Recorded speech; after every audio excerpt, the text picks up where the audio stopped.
So we spoke about another complication of diabetes mellitus, and we said that when you have high levels of sugar in the body, sugar can get deposited in kidney. Do you understand? So this is what is known as diabetic nephropathy. All right. So sugar is deposited in kidneys, in the glomerular of the kidneys.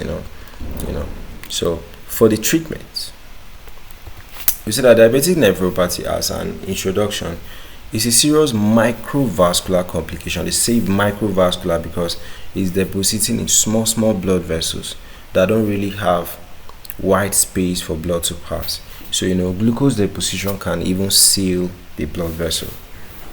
So it's a complication of diabetes that can lead to chronic kidney damage and end-stage renal failure.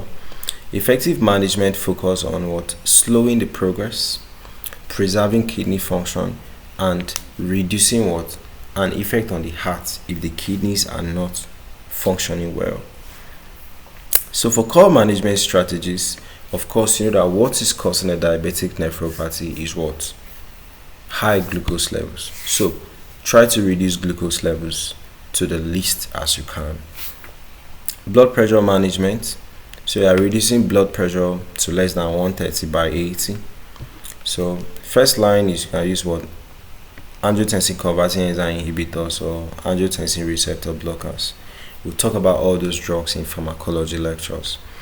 So lipid control. This one you are reducing the low density lipoproteins, which are the bad lipoproteins. We are reducing them to less than 100 milligrams per dl. Dietary modification. That's when you tell the person to be taking low sodium, all right, restrict proteins and all of that. So this is just a summary of all the drugs that you actually explore for this. But an in-depth on the pharmacology of these drugs, we'll basically be talking about it in our pharmacology lectures.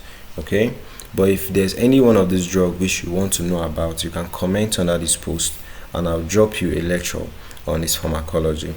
So monitoring and following up is annual screening, more frequent checks if albuminuria or declining glomerular filtration rate is present.